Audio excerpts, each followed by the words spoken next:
Hi there. We're in the book of Acts, chapter 8, verse 8. Look at what it says. There was great joy in that city. Now, there was great joy in that city because the gospel of Jesus Christ was advancing greatly, even in the face of remarkable persecution against the Christians.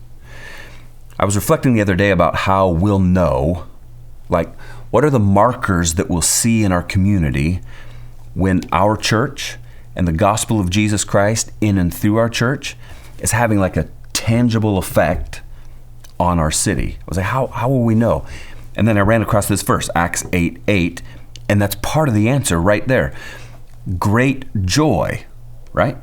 Meaning we'll know that our church and the gospel of Jesus Christ in and through our church is having a positive effect on our city when there's increasing levels of joy in our community. And here's my assessment. You might disagree with me. You might agree with me. It doesn't really matter. But my assessment is that there's a lack of joy in our community.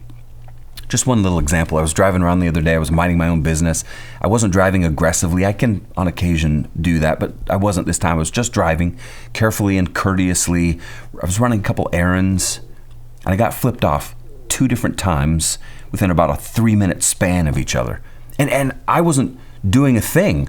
I was just minding my own business. And then I was reflecting later, where's the joy in our town?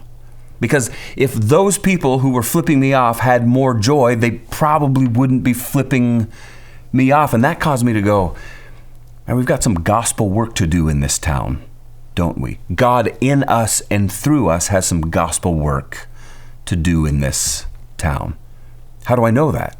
Because joy is one of the byproducts of a life that's been transformed by the power of the gospel of Jesus Christ. So just think about everything Jesus has done for you, and how can we be anything but joyful?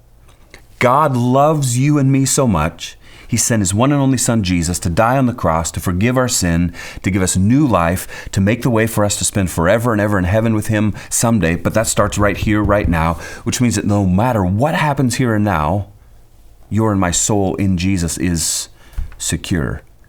The only part of us that's going to live forever is safe with God Himself. Which means that whatever crisis you're facing, and you're probably facing one, maybe it's a health crisis or a financial crisis or a relational crisis, all the circumstantial stuff that's hard that we face in this world, even in the face of all that, because of the gospel, we can have joy, overwhelming joy, even in the face of really hard circumstances, because our soul is safe with Jesus.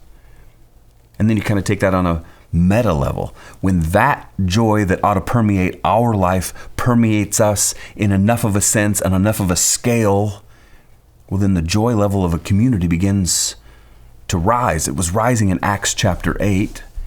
And what if today, because of you, because of what Jesus has done in you, and the joy that ought to overflow from us is contagious, and it spreads all around us?